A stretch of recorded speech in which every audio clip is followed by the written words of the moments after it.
મનસુખ વસાવાએ ચૈતર વસાવાને આપી ખુલ્લી ચેલેન્જ। જો ચૈતર વસાવા આવું કરે તો 2 જ કલાકમાં મળી જશે જામીન। મિત્રો, નર્મદા જિલ્લાના ડેડિયાપાડાના રાજકારણમાં ફરી એકવાર ગરમાવો જોવા મળી રહ્યો છે। ભાજપના દિગ્ગજ સાંસદ મનસુખ વસાવા અને આમ આદમી પાર્ટીના ધારાસભ્ય ચૈતર વસાવા વચ્ચેના વાકયુદ્ધે નવો વળાંક લઈ લીધો છે।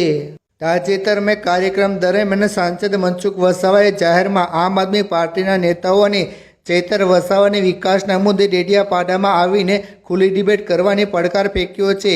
ચૈતર વસાવા હાલમાં એક કાનૂની કેસમાં વડોદરા સેન્ટ્રલ જેલમાં સજા ભોગવી રહ્યા છે। તેવા સમયે આ રાજકીય નિવેદનબાજીએ અનેક તર્ક વિતર્કો જગાવ્યા છે।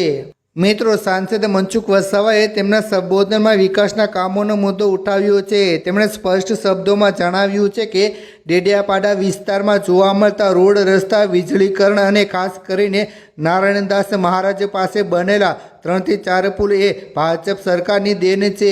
તેમણે આમ આદમી પાર્ટીને પ્રશ્ન કર્યો છે કે જો તેઓ વિકાસના કામો કરવાનો દાવો કરી રહ્યા હોય તો તેનું લિસ્ટ આપે। મનસુખ વસાવાનો આક્ષેપ છે કે આમ આદમી પાર્ટીના નેતાઓ માત્ર ખોટા ગપ્પા મારી અને આદિવાસી સમાજને ગેરમાર્ગે દોરીને રાજકારણ કરી રહ્યા છે।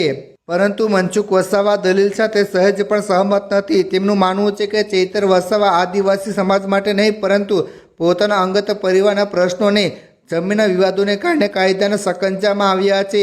સાંસદે એવી આશંકા પણ વ્યક્ત કરી છે કે શાલબાગમાં જમીન રાખવા સહિતના મામલે તપાસ થવી જોઈએ, કારણ કે કાયદો સૌના માટે સમાન છે અને તે કોઈ પક્ષના નેતા માટે છોડતો નથી। સાંસદે નિખાલસતાથી સ્વીકાર્યું છે કે સ્થાનિક સ્વરાજની ચૂંટણીમાં ભાજપના સંગઠને કેટલીક ભૂલો કરી હતી। ટિકિટ આપવામાં થયેલી સત્ય અને સ્થાનિક આગેવાનોની અવગણનાને કારણે જિલ્લા અને તાલુકા પંચાયતમાં પાર્ટીએ મોટું નુકસાન ભોગવવું પડ્યું હતું। જોકે તેમણે આ બાબતને સ્વીકારીને વિશ્વાસ વ્યક્ત કર્યો છે કે આવનારા સમયમાં ભાજપની પકડ વધુ મજબૂત રહેશે। તેમણે આમ આદમી પાર્ટી અને કોંગ્રેસને પડકારતા કહ્યું છે કે રાજ્ય કે કેન્દ્રમાં તેમની હાજરી માત્ર નામ પૂરતી જ છે અને સરકાર ચલાવવા માટે જે જનસમર્થન જોઈએ છે તે તેમની પાસે નથી।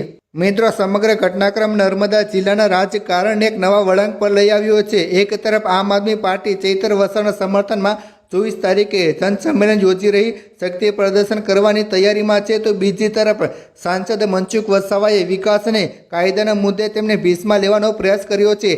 ડેડિયાપાડાની જનતા માટે હવે એ જોવાનું રસપ્રદ રહેશે કે આ રાજકીય ખેંચતાણ આવનારા સમયમાં કયું સ્વરૂપ ધારણ કરી શકે છે અને શું ખરેખર કોઈ મોટી ડિબેટ યોજાઈ શકે છે। મિત્રો, તમે આ બાબતે શું કહેવા માંગો છો? નીચે કમેન્ટ કરી જરૂર જણાવજો અને જેમ બને તેમ આ વિડીયો શેર કરો, લોકોને દેખાડો। ધન્યવાદ।